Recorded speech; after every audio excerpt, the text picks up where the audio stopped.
Okay, y'all, this has been the most difficult Disney food blog video we've ever made to date. We are taking all of Disney World's hotels, the values, moderates, deluxes, and throwing them into an ultimate hotel bracket competition to find out who's going to take home the title of Best Disney World Resort.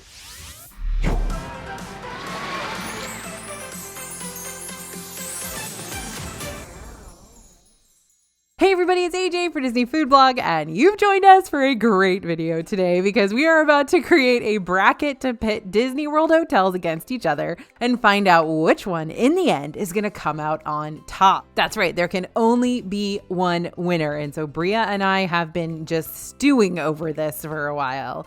Little disclaimer before we get started here, this is for fun. It's a way to show you each resort's specific strengths and weaknesses. But even if the hotel that you're thinking about booking gets knocked out at the beginning, that does not mean it's a bad hotel. That's why it's a good idea to use today's video as an entertaining springboard, but to make sure you do your research before just blindly booking the winner of today's competition. Because even the gold trophy winner might still be the wrong fit for your personal standards, and you might love the one that got knocked out in the first round. Let's lead into round one, ladies and gentlemen, and kids of all ages. Caribbean Beach Resort versus Coronado Springs. We're starting off with two solid moderate resort contenders. In one corner, we've got Caribbean Beach Resort. In the other, we've got Coronado Springs. Now, since these two resorts fall into the same type of moderate category, expect the standard rooms in both locations to fall around a similar $300 to $400 plus price point, depending on the time of year that you visit. Coronado does have some more expensive room options over in that Gran Destino Tower, but that's because this is the only moderate resort that also has club level rooms, which means personal concierge services and private lounges with complimentary snacks throughout your whole day, all stay. Caribbean Beach does have some new Little Mermaid themed rooms with a fifth sleeper option on offer as well. Though you're never guaranteed to get one of these new rooms when you book your stay, you can try requesting one. A cast member can do their best to make it happen, but you might still be placed in a regular Caribbean Beach fifth sleeper room if all the Little Mermaid rooms are already booked up. Both moderate resorts might have different themes. Caribbean Spirit's an island-themed village, while Coronado takes you to the artistry of the Southwest in Mexico. But they also have some other similarities other than being in the moderate resort category. For starters, both have very awesome feature pools. Caribbean's Fuentes del Moro pool has a colonial Spanish fortress with heavy pirate vibes going on, while Coronado's Lost City of Cibola pool is themed around the Mayan ruins and has the largest hot tub on property too. Both resorts are also super spread out, so you will have to endure that internal bus loop whenever you want to go somewhere, which basically means your bus is going to have to make multiple stops at multiple locations around the hotel to pick up more guests before finally heading on to your destination. At first, it might look like Caribbean Beach is getting the upper hand just for their Skyliner convenience alone. This is the resort that has the main Skyliner hub after all, which means easy access to Epcot, Hollywood Studios, and other Skyliner resorts all vacation long. However, even though Coronado only has bus transportation to rely on, this resort wins in so many other ways. Coronado has the most restaurants on offer at a moderate resort, and these restaurants range from date night lounges to fancy fireworks dining to Mexican marketplaces and more. Honestly, if Coronado Springs didn't have the Gran Destino Tower, this might have been a tighter competition that could have played more into Caribbean Beach's favor, but Gran Destino Tower is such a classy and beautiful building that Caribbean Beach's resort really can't hold a candle to. From the sleek and modern rooms to the impressive Spanish artwork to the double gym access, Gran Destino Tower alone will be a tough competitor in today's competition. So the winner here, Coronado Springs. All right, Saratoga Springs versus Old Key West. Let's go into the Deluxe DVC showdown. Two Disney Vacation Club resorts cut from the same cloth. It only feels right that these two should go head to head since they're both the original Disney Vacation Club resorts of Disney World, meaning lots of DVC families go way back with these. Saratoga Springs has a very strong equestrian/golf vibe influenced by the late 1800s New York retreat, while Old Key West takes traditional Florida and brings it into a nice little slice of Disney World, beaches, citrus, and all. Both resorts also rely on an internal bus loop to get you over to the parks. However, they also both have riverboat access that'll get you over to Disney Springs, expanding your shopping and dining options tenfold. And when it comes to Saratoga Springs, you can also walk to Disney Springs pretty quickly, especially if you're in one of the rooms over in the Congress Park section of the resort. Which, let's be real here, Saratoga Springs desperately needs more dining options. They have a couple of restaurants, one quick service, one table service, and a couple of places to pick up a drink and bite here and there, but really nothing stands out. Meanwhile, I wouldn't say Old Key West is exactly swimming in restaurant options, but Olivia's Cafe does make for a great brunch, whether you're staying at the resort or just paying it a morning visit. The coolest part about Saratoga Springs is the tree houses, which are these elevated villas putting you at eye level with the trees surrounding you. But there are three major downfalls to the tree houses. One, they're few and far between, so they book up super fast, as in over a year in advance sometimes, since Disney Vacation Club owners like to snatch these up as soon as they're able. Two, they're expensive, but you could have already probably guessed that. And three, they're not exactly with the other rooms in Saratoga Springs. Like, yeah, they're still technically on the same property, but in order to reach any of the resort's amenities, you're gonna have to either drive or take the internal shuttle bus to the Springs stop or walk via the pedestrian path, which could be quite a hike, especially if you're placed all the way back in the boonies amongst the tree houses closest to the Disney Vacation Club Way Road. The tree houses do have their own boat dock to Disney Springs, but once again, if you're not in that central location of the villas, you're not going to be able to access it all that easily. In the end, Old Key West still ends up taking the crown despite its lack of tree houses and the horse memorabilia, just because of how accommodating it is for bigger groups. Old Key West has some of the most spacious studios and villas you're going to find amongst all of the Disney World resorts, because when they built Old Key West, they were still building big rooms, then they realized people would buy them even if they were smaller, so they started to make them smaller. So Old Key West can be the perfect fit if you're planning on coming here for a family reunion or a big celebration. These rooms will give everyone enough space to spread out without feeling like you're constantly on top of each other all the time. And when you pit the prices against other deluxe resort options there, you might find, shockingly enough, that Old Key West will provide you with more space at a cheaper rate. Not cheap, mind you, just cheaper. So winner here is gonna be Old Key West. So this is technically 5 resorts battling out in one round, but there's a reason we've got teams going on right now. The All-Star Resorts are 3 value hotels that take on 3 different themes: music, movies, and sports. Meanwhile, the Port Orleans Resorts are both right up next to each other, so much so that you might confuse them as the same moderate resort at first glance. In fact, at one point in time, they were one resort. Both moderate level resorts take on the spirit of the South, but the French Quarter focuses on the Mardi Gras side of things, while Riverside is more honed in on rural Louisiana, kind of up the river a bit. Either way, expect lots of Princess and the Frog references across both locations. So what can you expect from each of the All-Stars? Well, standard rooms tend to range around $150 to $200, plus bus transportation is the only transportation, unless you want to Uber or drive yourself, of course. Food court dining is the only dining, and all vacation long you're going to be surrounded by colorful giant props and decor representative of the resort's main theme. So, for instance, All-Star Music's got those giant jukeboxes and electric guitars and maracas.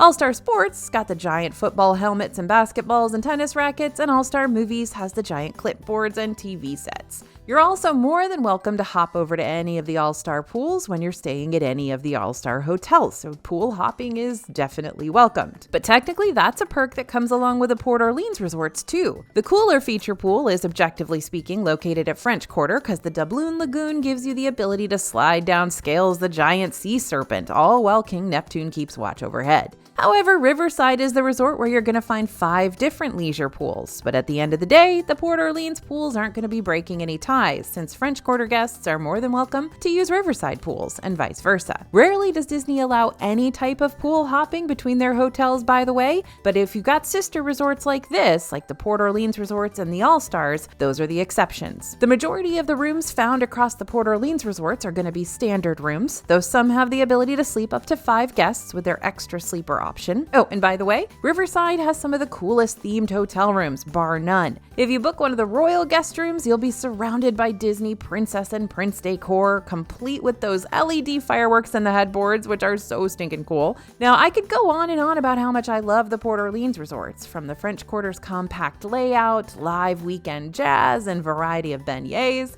to Riverside's live piano tunes, chill vibes, and southern cuisine. Port Orleans also has boat access that takes you directly directly over to the Disney Springs shopping district for even more dining options to choose from. And Port Orleans Riverside does have its own sit-down restaurant as well. But at the end of the day, shockingly enough, my vote still has to go to All-Star Resorts for this, just for All-Star Music alone. All-Star Music doesn't just have standard rooms available, they also have the most affordable family suites on property, and this is a game changer. Family suites can sleep up to 6 guests, they have full-size refrigerators, have a separate bedroom and living space, and have 2 bathrooms, which you don't realize is a big deal until you're in a hotel room with 4 to 6 people and you've only got 1 bathroom for all of you. While most family suites or multiple bedroom options around Disney World are going to start at $550 per night, with the ability to be thousands of dollars more depending on where you stay, All-Star Music's suites typically start at $400. And in case you're looking for some not-so-subtle foreshadowing, yes, this factor alone is going to push the All-Star Resorts pretty far in today's competition. Next up is Art of Animation versus Pop Century. Oh ho ho ho ho! Now here's a much tougher face-off. Art of Animation and Pop Century Resort are 2 value hotels. They are next-door neighbors. They also have a Skyliner station that they share, meaning quick and easy access to Epcot and Hollywood Studios at a more affordable price point than the other Skyliner resorts along the route. Now, Pop Century is technically going to be your cheapest option of the 2. Standard rooms here typically range around $220 to $260 per night, while standard rooms at Art of Animation tend to range around $260 to $280. Not to mention, the standard rooms at Pop are newer and actually in the process of being renovated again. Meanwhile, the standard rooms at Art of Animation are cute and Little Mermaid themed, but they're definitely starting to show their age. Plus, they're pretty far away from the front of the resort, where all the main amenities are located.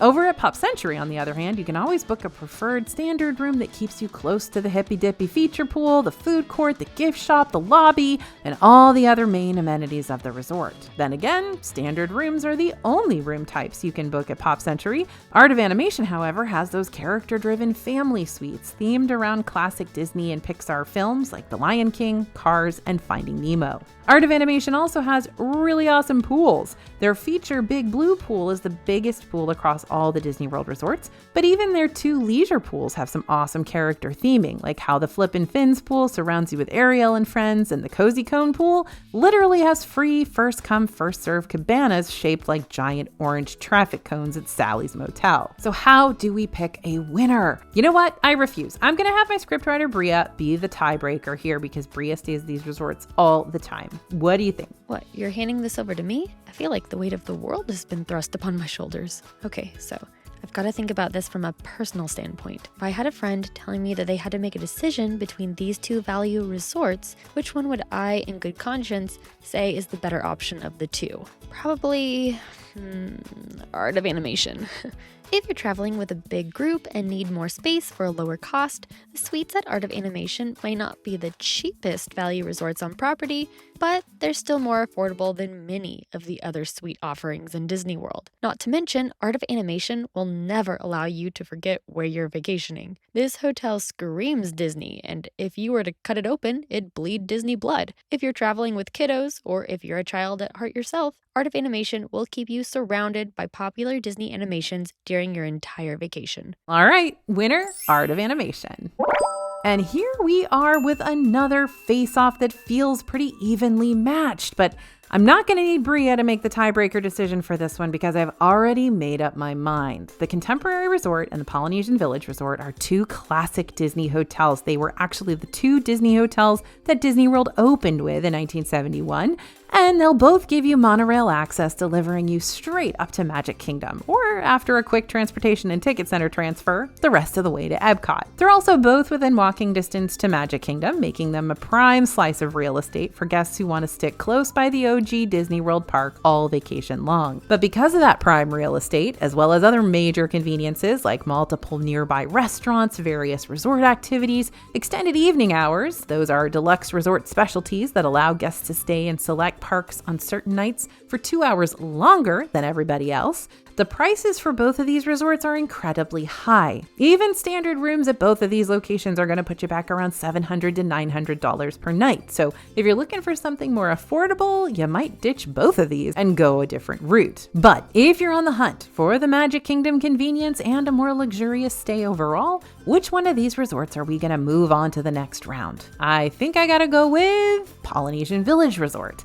I promise this isn't just because I've still got beef with the Incredibles room re-themes, though that's probably a big part of it. Because look, Contemporary used to be my favorite resort on all of property, and as soon as they changed those rooms into Incredibles rooms, I was just like, no, I don't want a wall of Jack Jacks in my bathroom that I paid a lot of money for. Is that so wrong? Anyway, not only is Polynesian Village more consistent with their resort theming, making you feel like you've been transported to a tropical paradise while remaining on Disney grounds, it's also got that brand new Disney Vacation Club Island Tower that just opened up at the end of 2024, giving you lots more room options and a new Moana themed splash pad for the kids and a new Wailulu bar and grill too. Now, I know a lot of people think it just looks like a Marriott and they hate it, but listen, there's a lot of Marriotts in Hawaii, so I think it actually brings you right to the islands, to tell you the truth. Now, speaking of bars and grills, I do want to admit that I tend to prefer the table service dining at Contemporary Resort a little bit more than the Polynesian Village, which sounds blasphemous considering Polynesian is the home of Ohana,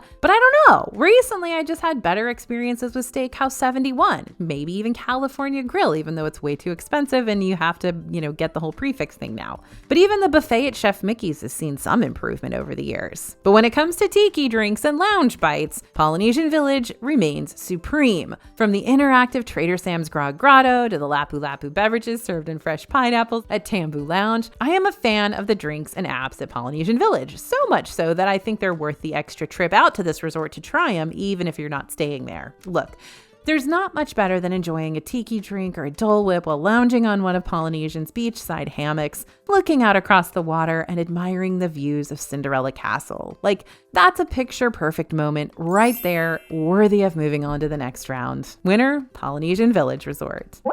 All right, two classy, historically driven resorts, but only one winner. Who to choose between the Boardwalk Inn and the Grand Floridian? These two deluxe level resorts give you two different levels of bougie. If you stay at Boardwalk Inn, you're going to be within walking distance of Epcot's International Gateway, the backside of the park, all trip long. You're also going to have the Epcot Skyliner station at your disposal, which will quickly transport you to Hollywood Studios and the other Skyliner hotels.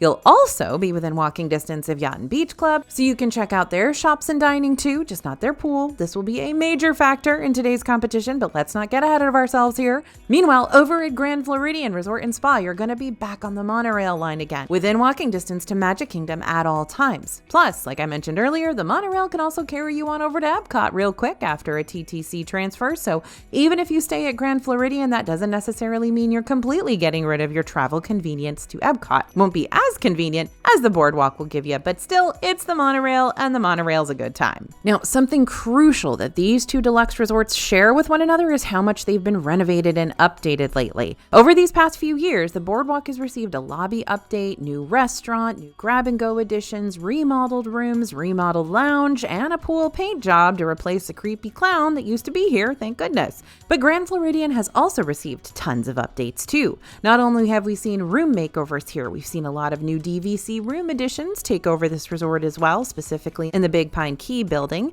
And these rooms are, as Mary Poppins would say, practically perfect in every way. These rooms are what really transformed how I feel about the Grand Floridian. The Mary Poppins rooms are phenomenal. Now, Grand Floridian has also updated their restaurants to give us new offerings and refreshed dining room settings, and they've been updating their lobby area as well. While Grand Flo is notorious for being the highest priced resort on property, if you're going to make the splurge one way or another, I might just recommend going with this monorail resort versus boardwalk simply because luxury is what Grand Floridian does best. From its full-service spa to its AAA 5-diamond rated and Michelin-starred restaurant, Victoria and Albert's, to its wedding pavilion, to its melodious piano tunes in the lobby area, to even its glorious house-made mac and cheese from the Gasparilla Island Grill quick service, Grand Floridian is moving on in today's competition, but Boardwalk Inn was definitely a worthy component. Winner, Grand Floridian.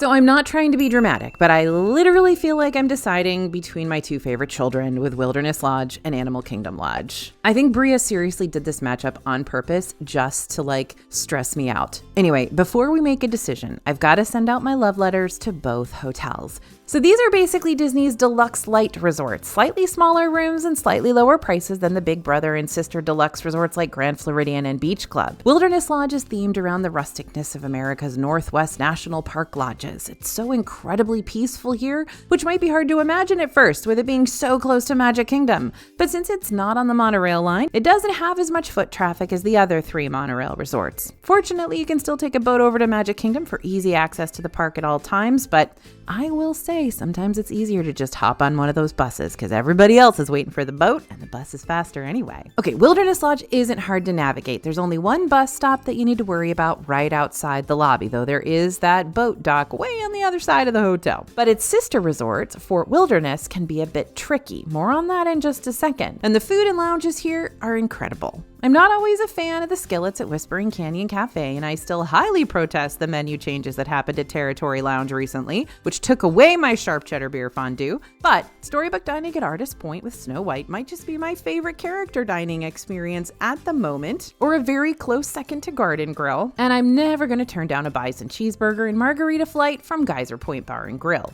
And Fort Wilderness is home to the only dinner theater show on property. Shout out to Hoop-Dee-Doo Musical Review. You may need to take a few different bus loops or boats in order to get there. Fort Wilderness is quite spread out with multiple camping and cabin areas, but you will find some of the most serene nature settings around, let alone at Disney World. But then you've got Animal Kingdom Lodge, a resort that drops you into the heart of Africa without you actually having to go to Africa. I would eat at every single restaurant at this resort happily and without complaint because the menus are so well executed.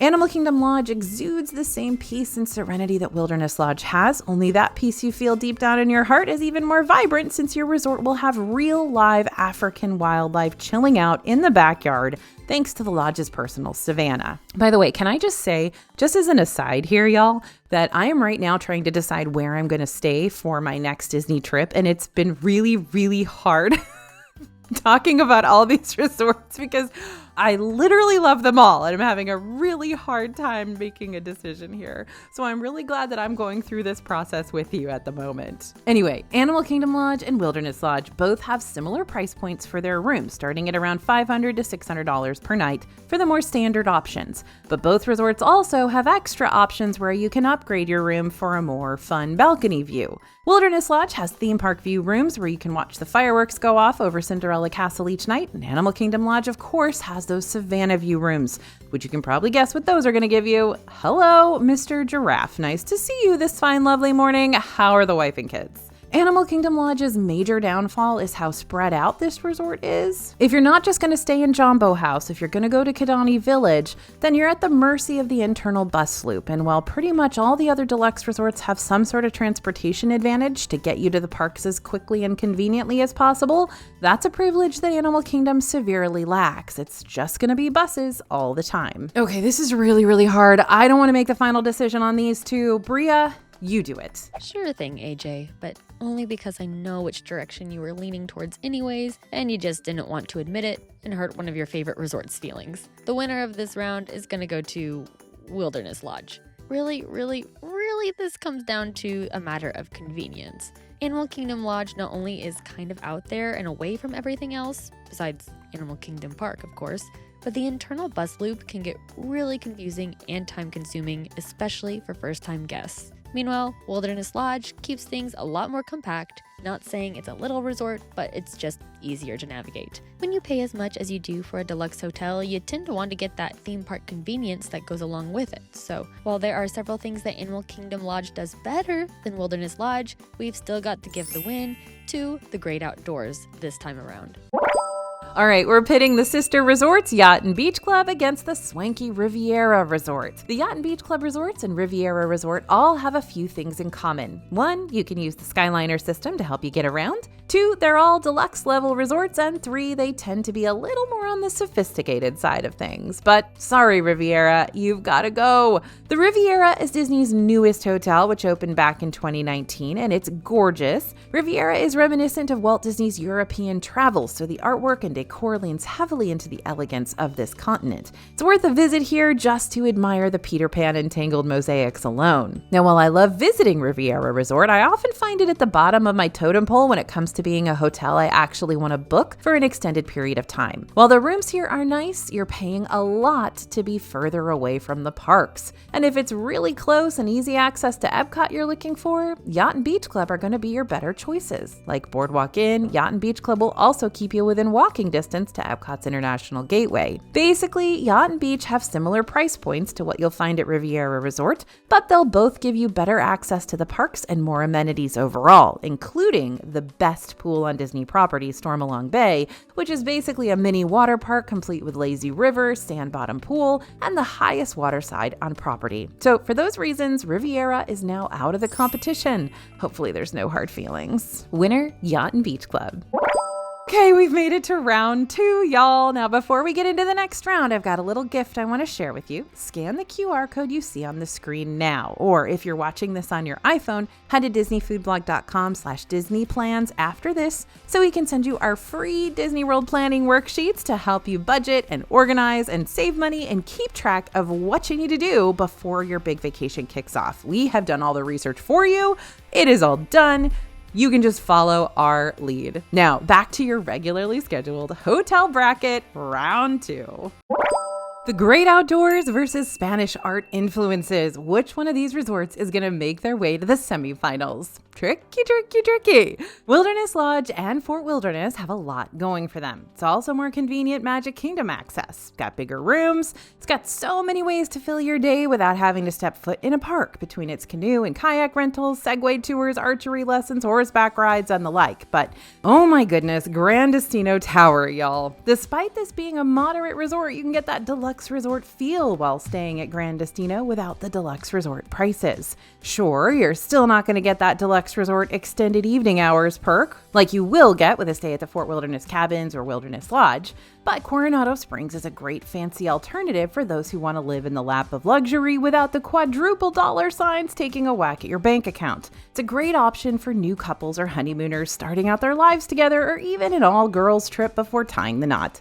And Gran Destino Tower is so convenient. Sure, the rest of the resort is pretty spread out, but when you stay at this tower, all of those main hotel amenities like the restaurants and gift shop and even daily activities are always close by. Meanwhile, at Fort Wilderness, you might find yourself in a room pretty far away from everything. So far, in fact, that you might have to rent a golf cart just to get anywhere fast. Coronado Springs is also a great resort if you're someone who plans to get a little work done during your stay. That might not be where your mind goes right from the get-go, but Coronado Springs has its own business center. So if you ever need to fax or print or ship or take a conference call, Coronado Springs will set you up for success. And let's not forget about the non-work parts that make this resort grand. You can also take a master-led painting class, create Spanish mosaic art, or book reservations for Sangria University to learn how to make those famous cocktails that Three Bridges Bar and Grill serves up at this waterfront restaurant. Fort Wilderness, Wilderness Lodge, Coronado Springs kind of feels like I'm comparing apples and oranges, but when all is said and done, after all, that's what has to happen in brackets sometimes, I think Gran Destino Tower still helps carry Coronado into victory. But will it be enough to earn the ultimate hotel title? We're gonna have to see. Winner, Coronado Springs. Okay, now we've got Old Key West versus Yacht and Beach Club. Now we got deluxe beach-themed resorts going head to head. I think the key difference between these hotels is that we've got to focus on park proximity. If you want a clean cut away from the parks at the end of the day, Old Key West is going to give you that R&R that you desperately desire and give you the chance to breathe far away from all the park chaos. But most of you out there might not be looking for an escape from the parks. And much like we talked about earlier, when it comes to paying a lot of money for a deluxe level resort, you probably want to make sure your hard-earned money is being put toward a nice hotel stay with the best travel conveniences. Being within walking distance to Epcot and a Skyliner ride away to Hollywood Studios could help save your family a lot of time and frustration that comes from having to solely rely on Disney buses to get you around. Granted, when you stay at either Yacht or Beach Club, you will have to use the Disney buses to get to Magic Kingdom and Animal Kingdom and Disney Springs, but if you're planning on spending the majority of your time over at Epcot and Hollywood Studios, a few bus rides here and there shouldn't have you wanting to pull your hair out. And even though I do love a cozy trip to Olivia's Cafe when visiting Old Key West, and I love that you can take a riverboat over to Disney Springs for even even more restaurant options, Yacht and Beach Club constantly have tons of food variety within reach. No extra transportation necessary. Just within Beach Club, Yacht Club, and the Boardwalk Circle alone, you've got Beaches and Cream, Cape May Cafe, Yachtsman Steakhouse, Ale and Compass, Cruise Cup Lounge for my beloved prime rib sliders, the Cake Bake Shop, Flying Fish, Trattoria El Forno, and more. And you can walk to each and every one of them, or you can just walk into Epcot for more food options. Plus, Stormalong Bay. That's the entire argument, really, for a lot of folks. Old Key West put up a good fight, but when it comes to convenience, which seems to be the flavor of choice in today's bracket, Yacht and Beach Club are the victors here. Winners, Yacht and Beach Club Resorts. Another worthy matchup, the All-Star Resorts versus Art of Animation. Two value resorts with family suite options, so who comes out on top? I'm not going to hold back this time. My vote is for Art of Animation, which is very surprising considering those incredibly affordable family suites that have a full-size fridge over there at All-Star Music. Now, as Bria mentioned earlier, if you want a value resort that has Disney theming through and through, then Art of Animation is going to give you just that. But I will say, it is very hard to beat those family suites at All-Star Music. Yep, the ones at Art of Animation are going to give you the cute Disney-fied vibes, but the ones at All-Star Music are really nice too, plus they're going to be hundreds of dollars cheaper each night. Regardless, I'd still recommend Art of Animation for families who really want to see their kids' eyes light up as they step into their fully themed Disney suite or who want to stay close to the Skyliner at all times. Or both. Winner, Art of Animation. So Polynesian Village knocked out one monorail resort. Can it do the same thing again? Truthfully, yeah, I think it can. Polynesian Village has an atmosphere that's a whole lot more family-oriented than what Grand Floridian brings to the table. I'm not saying that Grand Flo doesn't cater to families. Kids are still going to have a great time meeting characters at the 1900 Park Fair buffet and playing in the Alice in Wonderland themed splash pad. However, there's definitely more of a formal air to Grand Floridian that could clash with your family's whole comfy, cozy Disney aesthetic. If you're staying near Magic Kingdom because you want little Tommy and little Susie to be near the magic at all times, Polynesian Village tends to have a better assortment of all ages theming and activities. Instead of the main resort amenities focusing more on date night vibes like how Grand Floridian's got their spas and fancy dinners, Polynesian Village has the lava pool with a slide that twists around and out of a towering volcano, the Ohana Best Friends Character Breakfast, which is the only character dining experience where you can meet Lilo and Stitch, tons of tropical crafting opportunities on select days like making your kukui nut necklaces and painting ceramic pineapples, and most importantly, Dole Whip. Even the rooms at Polynesian Village are a little more Disney-oriented. Grand Floridian has some touches of Alice in Wonderland in the rooms, as well as those Mary Poppins-inspired rooms in the new DVC areas. But Polynesian Village's latest room updates have made them very Moana-focused. Seems Imagineers have found a nice balance here, towing the line between classy while keeping hold of new Disney whimsy all the while. It's a tight race on this one for sure, but Polynesian Village is gonna win.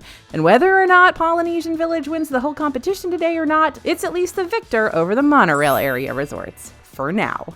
Winner, Polynesian Village. Okay, we're in the semifinals. Coronado Springs versus Art of Animation. So here's the problem. Both of these resorts are holding on to really strong power-ups. With Coronado Springs, you've got the Grandestino Tower power-up, and with Art of Animation, you've got the affordable family suite power-up and the Disney-fied theming coming through and through. In reality, either one of these power-ups could be enough to push either resort into the final round. It really all depends on what you're looking for in a resort stay, but we gotta choose a winner to keep moving forward, so with that being said, I'm gonna give it to Art of Animation. Did I just hear your collective gasps from the other side of the screen? Probably, but maybe when I break this down for you, you'll see my reasoning. Yes, Coronado Springs is a classier hotel, and yes, it has more dining and recreation options overall, and yes, it's got a way cooler feature pool too, but like many of the final decisions I've had to make today, this all boils down to a matter of convenience and getting the most bang for your buck. Let me give you a quick illustration. One of the cheapest rooms you can book at Coronado Springs, which is going to be outside of the Grandestino Tower, is a standard room that'll put you back either $350 to $450 per night, depending on the time of year and location. Meanwhile, you can pay $100 less for a standard hotel stay at Art of Animation for just a little less square footage in your room, but no internal bus loops to worry about each day. And you've got the Skyliner at your disposal all vacation long too. Coronado Springs, don't be embarrassed about being beaten by a value resort. It's hard to compete against Art of Animation. And Art of Animation, be proud because you're heading to the finals. Winner, Art of Animation. Would it shock you if I said, I'm going to pick Yacht and Beach Club as the winner here? Maybe if it were just vibes alone, Polynesian Village would have put up more of a fight in the semifinals. But let's review the things we've mentioned about Yacht and Beach Club today. They're the closest resorts you can get to Epcot, Beach Club especially. They've got the Skyliner station nearby. They have the coolest feature pool on property. Their rooms have recently been updated, both sides, and they've got tons of food within walking distance, not just at their own resorts, but at several other resorts and Epcot too. Plus, you can get to 2 parks super easily. Hollywood Studios and Epcot are both within walking distance, whereas with Polynesian Village, the only park you can get to quickly is Magic Kingdom. Now, I can't in good conscience pick Polynesian Village when I know for a fact you're going to be able to stretch your dollar way further at Yacht and Beach Club. So, in a shocking turn of events, Yacht and Beach Club, you are going to the finals. Well, what an odd pair-off we have here at the very end. While these Disney hotels might seem like they're on the opposite ends of the resort spectrum, they have one important thing in common. All of these resorts are solid options for families. Yacht and Beach Club might be pricey, but they're going to come with more theme park conveniences, the best pool, lots of food choices, Skyliner access, and way more daily activities to choose from. Meanwhile, Art of Animation might be missing out on extended evening hours, which Yacht and Beach Club will give you, but this value hotel is going to be more affordable than Yacht and Beach Club, still have Skyliner access, be perfect for bigger groups who still want to keep things budget friendly, and have that really strong Disney theming. So, without further ado, the winner of today's best hotel in Disney World bracket is Yacht and Beach Club. Yep, Yacht and Beach Club, you are today's big winner. Way to go. So tell me, was Yacht and Beach Club your predicted winner, or do you think another resort deserved this top spot today on the list? Create your own bracket and share the results with us. Oh, and also don't forget to pick up our free Disney World planning worksheets right now over at disneyfoodblog.com/disneyplans. Thanks for listening and thanks for watching. As always, this is AJ for Disney Food Blog, and we'll see you real soon.